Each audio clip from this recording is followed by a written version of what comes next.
बहुत ही खुशी की, आनंद की बात है। कल से यहाँ सत्संग और ध्यान सुमिरन का जो आयोजन आप लोगों ने किया है, उसमें बढ़ चढ़कर हिस्सा आपने लिया। सुबह का हमारा 2 घंटे का भजन हो गया और 9 से 11 तक का भी भजन आप लोगों ने किया। अब 1 घंटा बचा है और दोपहर के सत्र में कर लेंगे। और सत्संग तो आप सुन ही रहे हो, तो इसके लिए आप सबको साधुवाद। आइए आज की सत्संग का प्रारंभ एक हरजत से करते हैं।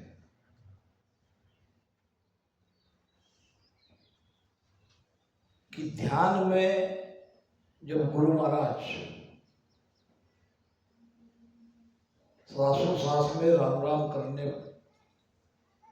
ध्यान में बैठे, आप सभी जानते हो 18 साल तक उन्होंने भजन किया, तो उनको ध्यान की अनुभूति भीतर में कैसी हुई, यानी क्या क्या उनको भीतर अनुभव हुआ, ये हमको इस पद के माध्यम से समझना है। दूसरा उद्देश्य, इस हरजस को किस राग में गाया जाता है, इस राग को भी आपको पकड़ना है गाने के लिए आगे, क्योंकि ये भक्ति 3 अंग से करनी पड़ती है। महाराज ने कहा है सबके लिए कॉमन। पद बोले बाणी कहे, भजन करे भरपूर, सो पूरा सुख राम कहे, तामुक बरसे नूर। पद बोले, 2-3 लोग पद बोल रहे हैं और बाकी सुन रहे हैं, उनको भी गुरु महाराज के वचन अपने जीभ पर आने ही चाहिए, पीछे पीछे साथ साथ। इसमें हिचकना नहीं चाहिए कि भाई बोलने वाले बोलेंगे हम क्या है, हम तो सुनने वाले नहीं। पद बोले, वाणी कहे। वाणी कहने का मतलब क्या है कि यहाँ बैठ के थोड़ा उसका अर्थ कर लिया, या कम से कम अपने लिए भी समझ लिया कि क्या कहते हैं गुरु महाराज। और तीसरी बात, भजन करे भरपूर। भजन में तो कंजूसी होनी ही नहीं चाहिए, भरपूर। 2 घंटे बोला तो 2.5 घंटे करो, 3 घंटे करो। एक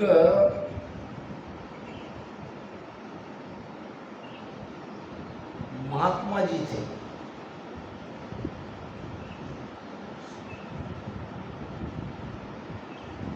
और जब वो महात्मा नहीं बने थे, उसके पहले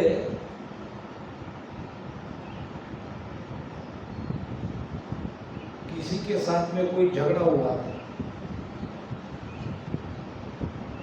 और झगड़े के वजह से उन्होंने वो गांव छोड़ दिया। काम धंधा कोई ज्यादा करते नहीं थे। फिर सबसे आसान उपाय तो ये है, साधु बन जाना। अब साधु बन के गांव गांव में भिक्षा मांगते थे, मगर लोगों पे प्रभाव पड़ने के लिए वो कहता, जिस गांव में वो जाता उस गांव में किसी को भगवान से मिलना है तो मेरे साथ आओ। अब ऐसा कहने से लोगों में उसका बहुत आदर, भगवान से मिलने की बात कह रहे हैं। लोग कोई तैयार नहीं हो रहे थे, मगर उनका बहुत आदर करते थे। और कहीं दूसरे गांव में जाता, कहता किसी की इच्छा है भगवान से मिलने की तो चलो मेरे साथ। अब ऐसा उसका तुक्का चल गया, लोग उसको बहुत सम्मान करने लगे, महात्मा जी मानने लगे, कोई मिल नहीं रहा था। एक दिन एक लड़का मिल गया, महाराज जी क्या सचमुच आप मुझे भगवान से मिला दोगे? कह तो थोड़ा वो खुला कह रहा हूँ और डंके की चोट पे कह रहा हूँ, क्या मैं यूं ही थोड़ी कह रहा हूँ। अच्छा तो ठीक है, मैं आपके साथ चलता हूँ, मुझे भगवान को मिलना है। अब थोड़ा अंदर से डर गया, क्योंकि था कुछ नहीं, न ज्ञान था न ध्यान था, वो तो अपना चला रहे थे। उसने गुस्से से कहा, ये कोई मजाक की बात नहीं है, क्या तुम सचमुच परमात्मा को मिलना चाहते हो? अपने माता पिता को पूछ के आए, समय की कोई गारंटी नहीं है, कितना भी समय लगता है, सालों लग सकते हैं। इतने दिन तुम्हारे माता पिता मेरे साथ तुम्हें भेजेंगे? लड़का कहने लगा, चिंता मत करो, मेरे कोई है ही नहीं।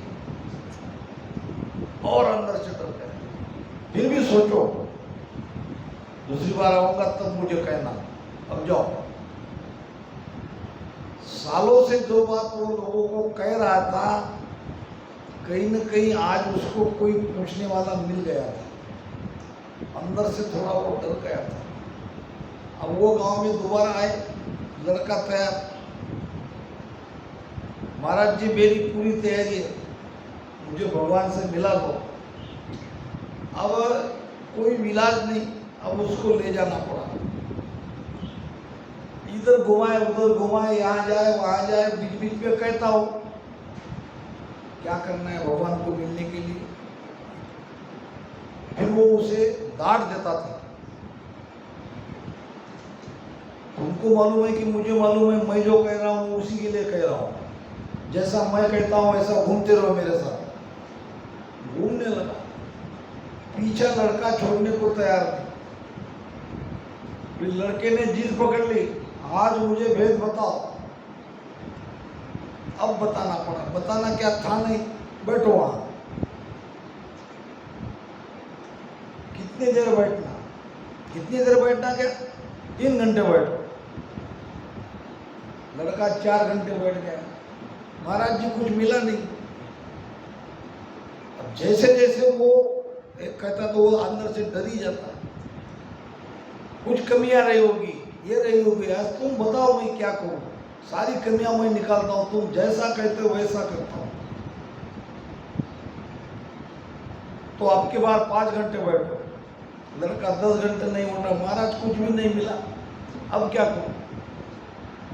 अब परेशान हो गया, चिंता ज्यादा बढ़ने लगी, इसका पीछा कैसे छोड़े। फिर एक दिन समय देख के कहा, बेटा मेरा पीछा छोड़ो, मेरे पास कुछ नहीं है, मैं तो अपना ये चला रहा था, बीच में तुम आ गए, मेरे पास कुछ नहीं है। तब वो लड़का माना, उसका पीछा छूटा। कहने का भाव ये है कि हमको कोई लिमिटेड भजन सुमिरन नहीं करना है। यहाँ तो एक इसके लिए लिख दिया है, आप चाहे तो 9 के बजे 8 बजे बैठ सकते हो, 11 के बजे 12 तक भजन कर सकते हो। लिमिट इसलिए करना पड़ रहा कि इससे कम नहीं, ज़्यादा की कोई लिमिट नहीं है। तो आगे जब जब यहाँ गुरु महाराज मुझे आपकी सेवा के लिए भेजेंगे तो कंपलसरी 5 घंटे का भजन 3 समय में रहेगा ही रहेगा, उससे कम तो भजन होना ही नहीं है। और 5 घंटे की सत्संग चलेगी, खान पान थोड़ा कम करना है सबको, तो भजन होगा। समय पे सोना जरूरी है। दूसरी बात, ये जो राग मैं आपके सामने ये हरजत गाता हूँ, इसको पकड़ने की कोशिश करो। पहले मैंने कहा कि पद बोले बाणी कहे भजन करे भरपूर, सो पूरा सुखराम कहे तामुख बरसे नूर। वही पूरे संत कहलाएंगे। और तामुक बरसे नूर यानी क्या? भजन से चेहरा चमकता है, निखार आता है भजन से। आपका चेहरा बता देता है आप भजन करते हो कि नहीं करते हो, क्योंकि सारी चिंताएं भजन से दूर होती हैं। तो इसके ऊपर आप ख्याल दो। सुबह हमारी कुसुम बेन ने ये हरजस गाया था, उसी हरजस को दोबारा लेते हैं, क्योंकि इसमें आपको राग भी मिल जाएगी और इसका भावार्थ भी आपके समझ में आएगा। ये मन का और आत्मा का संवाद है। ये हरजस क्या है? हमारे पास मन भी है, हमारी आत्मा भी है।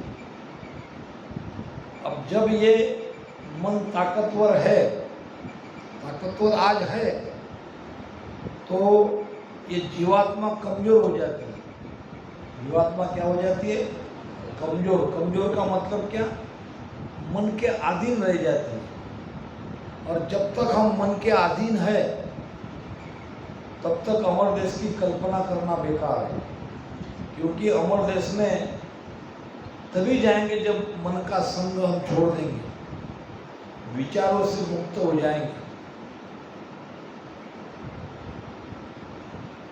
तो जब हमारी जीव आत्मा को सद्गुरु का शरणा मिलता है, सद्गुरु का शरणा मिलके भजन का भेद मिल जाता है और उस भेद से भजन करता है, सद्गुरु मेहर से न्यायचर कुदरत कला सत्सबद की जागृति हो जाती है। तो उस शब्द के साथ जब भीतर में अमर लोक की यात्रा प्रारंभ हो जाती है, तो स्थान स्थान पर क्या क्या गुरु महाराज को अनुभव हुआ और तब उस जीव आत्मा की स्थिति कैसी हो जाती है, ये इस भजन का भाव है।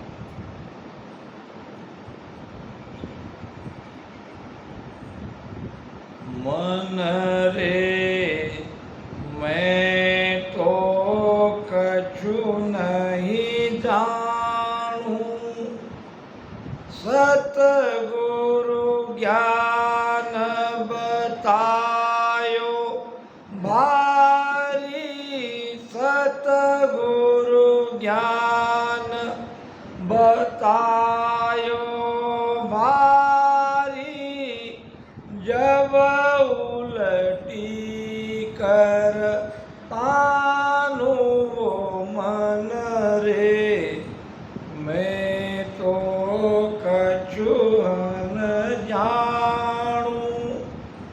अब थोड़ा कुसुम बेन के ख्याल में आ गया होगा कि मैंने तो इसको सुबह में अलग राग में गाया था, अब ये तो अभी अलग राग में बता रहे हैं। वो सुबह का राग था प्रभाती का, इस भजन को दोपहर में ये राग में गाना पड़ता है। ये राग में गुण उतरता है, जिस राग में जिस समय वो राग में गाते हो तो उसका वो गुण उतरता है। अभी दोपहर होने से वो सुबह के राग में इसको गाया नहीं जाएगा, इसलिए इसको इस राग में मैंने गाया है। मन रे मैं तो कछु न जानू। कौन कह रहा है? अभी मैंने कहा ये जीव आत्मा, आत्मा नहीं कहेंगे, जीव आत्मा कहेंगे। अभी हम जीव भाव में, जीव आत्मा कह रही है मन को। कौन सी जीव आत्मा? जो सद्गुरु के शरण में आई है, सद्गुरु का शरणा मिला है, सद्गुरु की कृपा पात्र बनी है। आज तक ये मन हमारे ऊपर साम्राज्य था, उसका शासन कर रहा था। जैसा मन कहता वैसा हम मानते थे, यानी लगभग हम जीव आत्मा है इसका हमें पता भी नहीं था। हम मनी है और ये शरीर है, इतनी हमारी पहचान थी। यानी मन ने कहना हमने मानना। हमारी कोई अपनी इच्छा ही नहीं थी, जो मन की इच्छा थी वही हमारी इच्छा बन गई। कैसा? मन को लगा कि आज भोजन बहुत मीठा खाना है, अच्छा खाना है। किसको लगा? मन को। इच्छा आई मन में,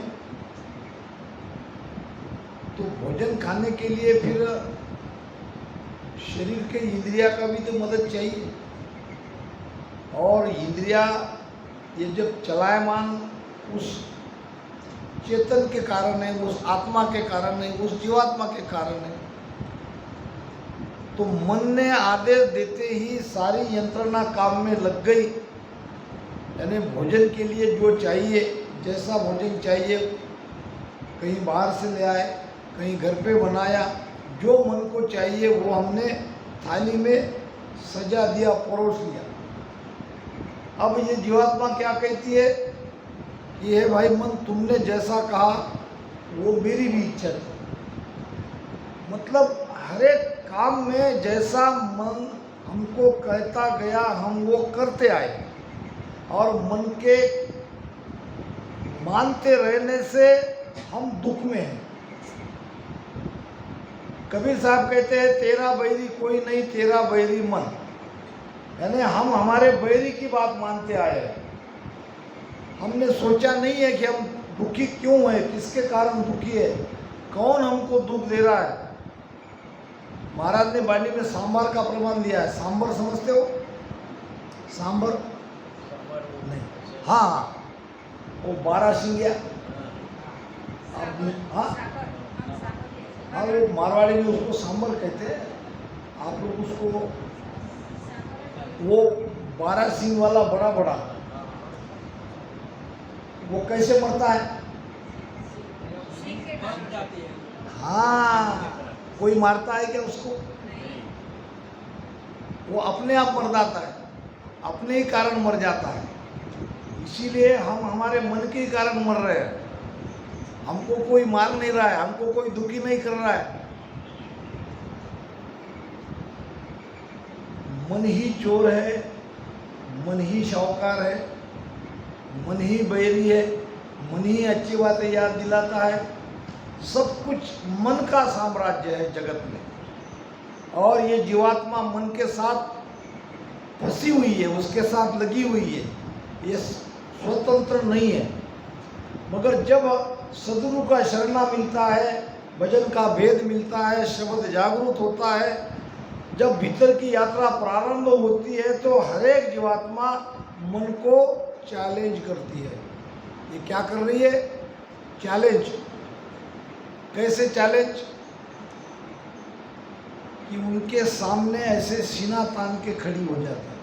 हम सीना तान के खड़ी हो जाते, कब खड़े हो जाते? जब कोई कमजोर लड़के को 2-3 लोग पीट रहे हैं, झगड़ा हो रहा है, तो सामने 2-3 लोग हैं, ये अकेला है, ये क्या मारी तो खाएगा, क्या करेगा ये? मगर जब इस लड़के के सगे वाले आ जाते हैं, लकड़ियाँ लेकर, हथियार लेकर, फिर ये इसमें ताकत आ जाती है। वो क्या करता है? आप मारो।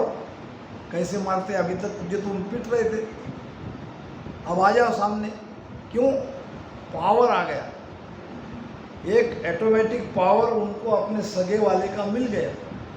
ऐसे ही क्यों भजन करो, भजन करो कहना पड़ रहा है बार बार? भजन के लिए जोर क्यों देना पड़ रहा है? आपके अंदर वो पावर नहीं है, पावर आया नहीं है।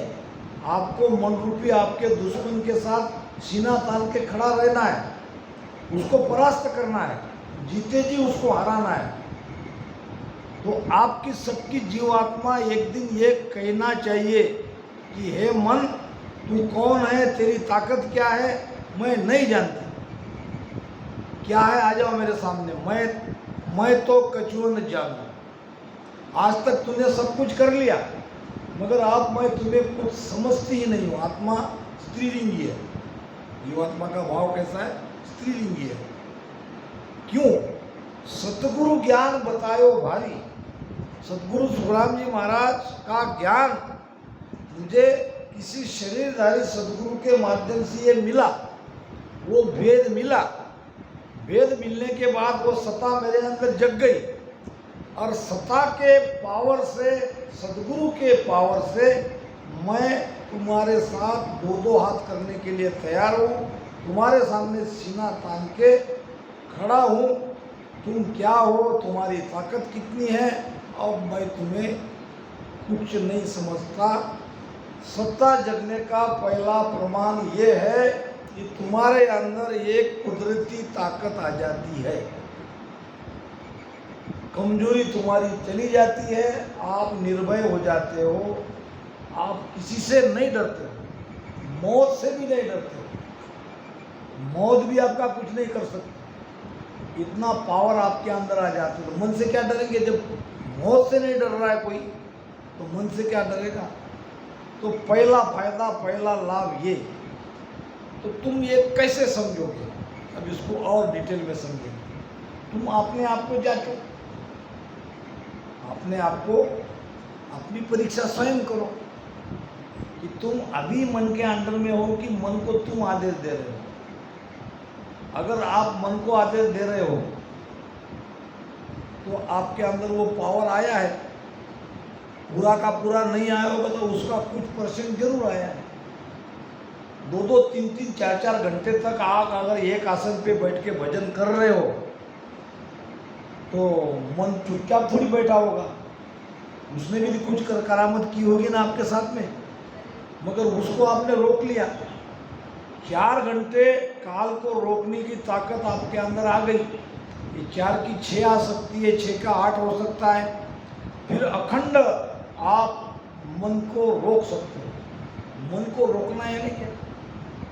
मन को विकारों में जाने नहीं देना, मन को विचारों में, मन के विचारों में नहीं उलझना। अभी क्या हो रहा है? अभी हम मन के अंदर में है, मन जितना कहता है उतनी देर भजन करते हैं, उसके पहले ही तैयारी हो जाती है। राम राम करते हैं तो मन करता है बस हो गया, तो देखते हैं इधर उधर और फिर उड़ जाते हैं। क्यों? कि मन नहीं चाहता, हम मन के अंडर में हैं। ये स्थिति को अगर बदलना चाहते हो तो वो पावर आपके अंदर में लाने की कोशिश करो। पावर आता है भजन से, समर्पण से। जैसा कहा गया है उससे दुगना तिगना करने की कोशिश करो। देखो थोड़ी तकलीफ होगी प्रारंभ में, क्योंकि हमको आदत नहीं है बैठने की। अच्छा ये बता देवसी भाई, भजन करो ऐसा अगर हम कहते हैं तो तकलीफ होती है, थोड़ी होती है ना, सबको ही होती है। ऐसा कोई है क्या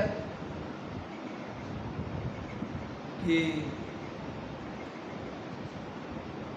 सोने के लिए कह दिया कि नहीं भाई मुझे सोना नहीं जम रहा है, कैसे सो? वहाँ तो 4 घंटे कहोगे तो 6 घंटे सो जाओ, 8 घंटे भी चलेगा। अगर ठंडी का मौसम है तो बोल लिया आप सो गया। वहाँ कैसे सोते हो? वो भी तो एक क्रिया ही है ना। जैसे भजन एक क्रिया है वैसे सोनी भी तो क्रिया ही है ना। तो वो कैसे सो जाते हो?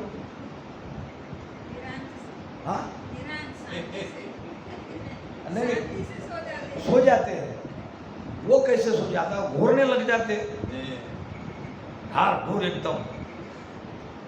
कारण क्या है? उसकी आदत है। बचपन से हमको माँ ने सुलाने की आदत डाली है। जितना बच्चा छोटा होगा उतना ज़्यादा सोएगा। क्यों सुलावे?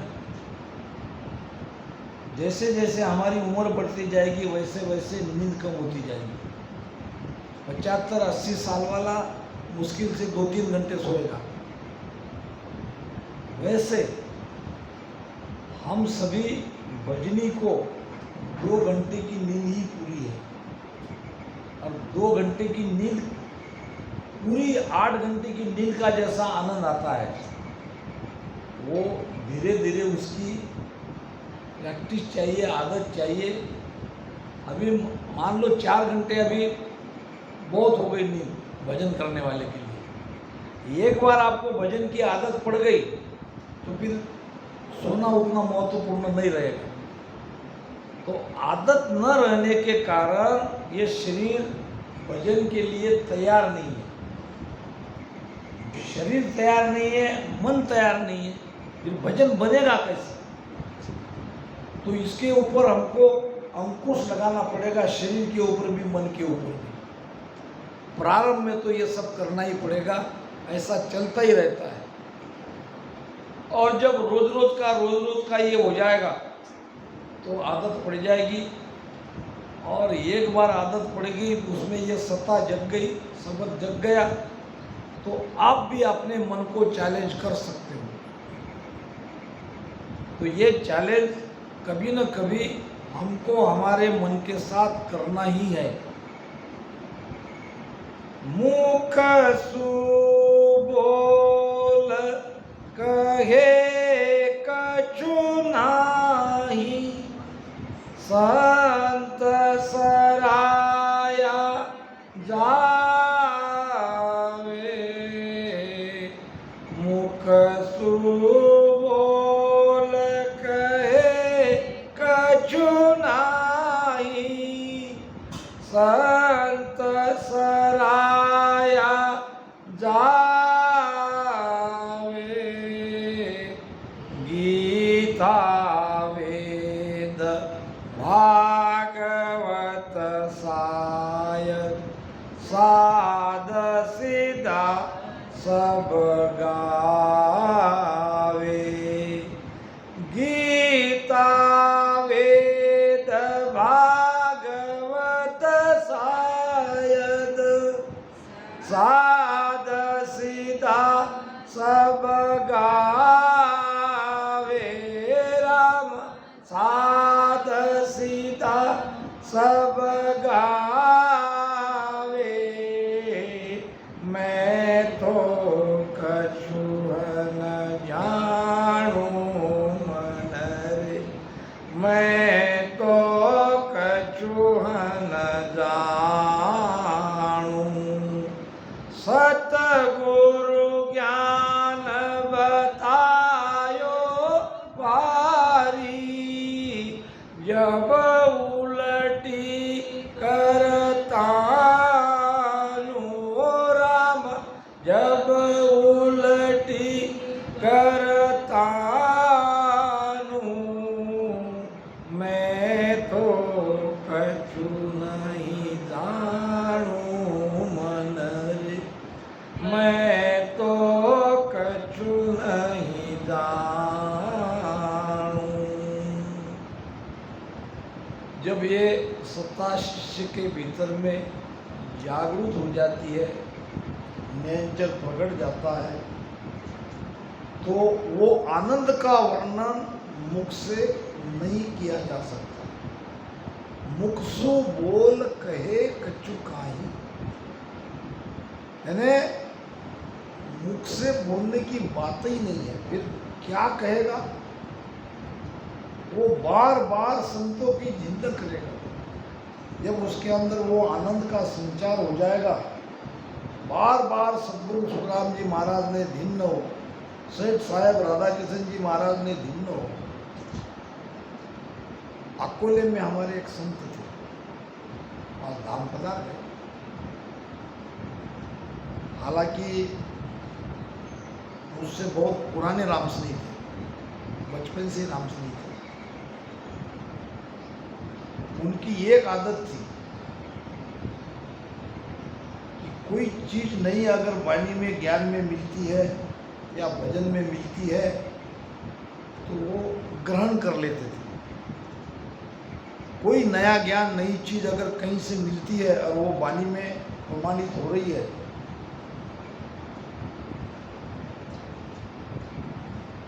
तो इसके पहले कई बार वो 10वें द्वार के बाहर चले गए, मगर वो अपने आप को जांचते थे। ध्वनि तो ऊपर चल रही है और ध्वनि ऊपर चलने से मेरा काम हो गया, ऐसा वो मानते थे। मगर जब कभी सत्संग में वो विषय निकलते थे, फिर अपने आप को वो कहते थे कि क्या कहीं मेरी ये स्थिति झूठ तो नहीं, मैं ये चीज़ समझ क्यों नहीं रहा हूँ। प्रवचन भी करते थे, प्रवचन में मेरे भीतर से वो ज्ञान निकलता क्यों नहीं, कहीं न कोई गड़बड़ है। और फिर धीरे धीरे हम लोग बापू के संबंधी में रहे और बापू जैसे जैसे वो शरीर थक गया वैसे वैसे गाड़ी पे मुझे बिठाने लगे और एक एक नई नई चीज़ मेरे माध्यम से उनको मिलती गई। फिर वो सत्संग होने के बाद मुझे पूछते उसके बारे में, भाई ये नई बात मुझे मिल रही है। तो मैंने कहा तुम करके देखो, वाणी में लिखी है तो ये झूठ नहीं है, और मैंने ये सब किया है, विजन का रास्ता कैसे ढूंढना। इतने ऊपर में ध्यान की पहुंच होने वाला संत मेरे कहने से मैंने जो वेद बताया वैसा उन्होंने भजन किया तो कितना किया, कभी 2 बजे उठ जाते, कभी सोते ही नहीं थे, अकोला रहते थे, और मैं उधर सिद्धू। वो जो आनंद आया, वो आनंद में 2 बजे सुखराम जी महाराज ने धन्य हो,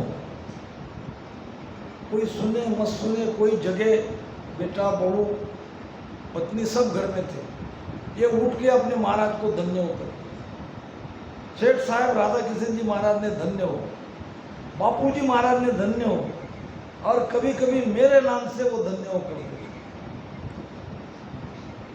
फिर जब वो शांत हो गए तब वो माता जी मेरे पास आई, अब क्या कहूँ बोले बापू के बारे में तुमको, ऐसा क्या तुमने बताया, वो तुम्हारे भी धन्य हो करते थे, मेरे धन्य हो नहीं कर रहे। वो जो आनंद उनको मिल गया है, वो आनंद अंदर से अंदर आनंद जो है जब मिलता है उसको बांटना पड़ता है। तो यहाँ महाराज कह रहे हैं, मुकसु बोल कहे कचुनाई संत सराया जावे। सराया जावे यानी संतों की महिमा करते रहता है, बिना कारण कोई संत की महिमा नहीं करता है, कोई चीज उसको मिली है। और गीता वेद भागवत शायद साध सदा सब गावे, उस